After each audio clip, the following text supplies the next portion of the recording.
केबे भाबिछंती विश्वासर प्रकृत परीक्षा केतेबेले हुए? आज आम एक एमिति प्राचीन कहानी विषय जानिबा जहाँकि विश्वास असाधारण परीक्षा आउ चमत्कारर गाथा कही थाए।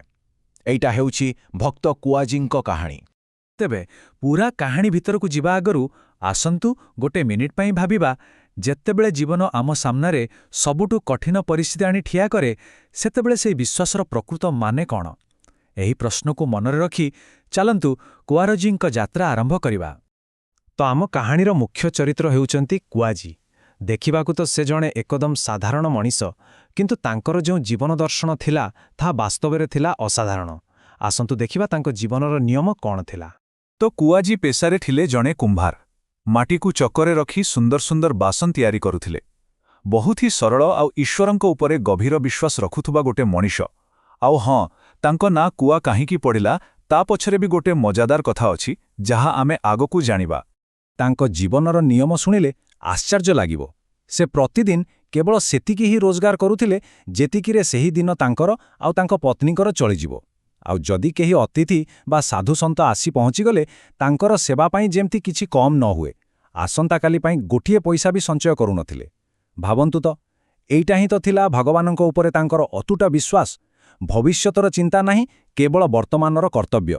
एहाको ही तो कहंती प्रकृत समर्पण। किंतु कुहा जाए ना, भगवान जेतेबेले परीक्षा नियंती सेटा साधारण होई न थाए।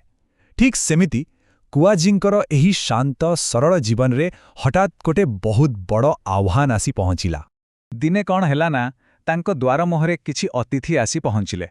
जणे 2 जण कि 10 जण नुहे, एकाथरे पूरा 200 साधु सन्थ। अपना भावी पारुछंती, बोधुए एइटा ही थिला तांको विश्वासर सबुठारु बड़ परीक्षा। एते लोकोंकु देखि जे केही भी डरी जीवो, किंतु कुआजी से टिके भी विचलित हेले नहीं, बरं खुशी होई गले। से एहाकु भगवानकर आशीर्वाद बोली भाबिले आउ मने मने स्थिर कले जे ए परीक्षा रे पास करी देखेबे। से तांको पत्नी को कहिले, देखिल आजी केते बड़ कृपा हेइछि, आम द्वारकू 200 महात्मा आसीछंती। हेले साधुमानंकर सेवा पाई टंका आसीबो कोठु? से सीधा गले सहरर साहुकार पाखकू आउ सफा सफा कहीदेले, मु टंका तो फेरई पारिबिनी, किंतु ता बदलरे जेते कठिन परिश्रम करबाकू पड़िबो मु करिबी। साहुकार भी चालाक थिला। से एक अजब शर्त रखिला। कहला, तुमको एका गोटे कूआ खोलिबाकू पड़िबो आउ सेते पर्यंत खोलिबाकू पड़िबो जेते पर्यंत पानी न बाहरिछि। आश्चर्यर कथा, कुआजी से थिरी भी राजी होई गले। साहुकठू टंका आनी से सेही 200 साधुंकू बढ़िया भोजन कराइले। किंतु ता पर दिनठारु आरंभ होला असल परीक्षा। कूओ आउ तांको पत्नी दुहे मिसी कूओ खोलिबारे लागिगले। माटीपात्र काम तो पूरा बंद, तेणु रोजगार कोनोसी बाट नथिला। केते दिन तो भोकरे रहिबा तो पड़ुथिला, किंतु ता सत्वे दुहिंको मुहरे टिक्के भी दुख नथिला, बरं खुशीरे हरिनाम जप करी निज काम करि चलिथिले। एमिति दिन परे दिन बीतीगला आउ तांकर कठिन परिश्रम शेषरे सफल हेला। हाँ, कूओ तळे पाणीर झर देखागला।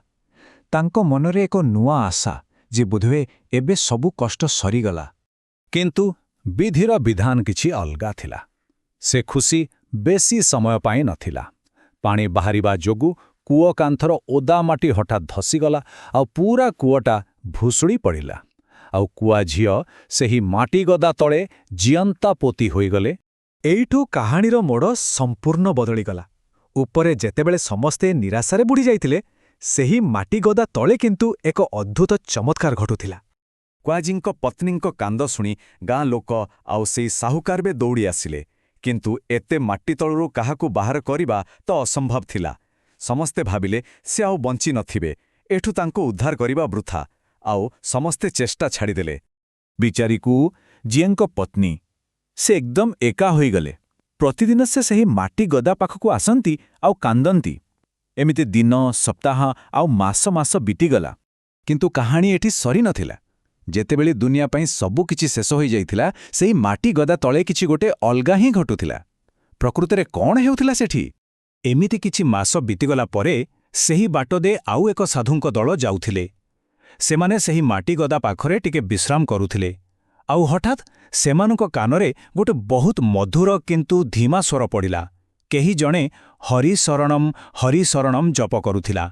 एइटा ही थिला सेही चमत्कारर प्रथम संकेत।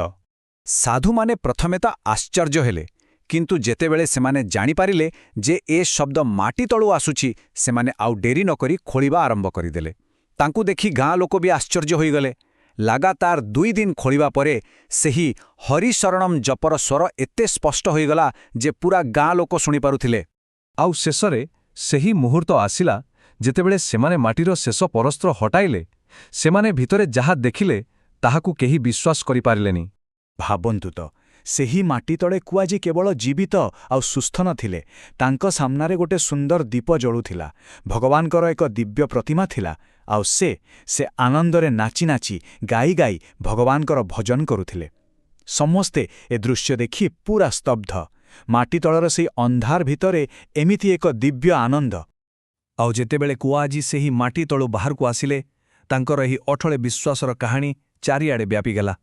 ଏଇଥିରୁ ତ ଜଣାପଡ଼େ ଯେ ନିଜର ସବୁକିଛି ଭଗବାନଙ୍କ ଉପରେ ଛାଡ଼ିଦିଏ, ଭଗବାନ ନିଜେ ତାଙ୍କୁ ରକ୍ଷା କରନ୍ତି ଆଉ ତାଙ୍କର ମାନ ବଢ଼ାନ୍ତି।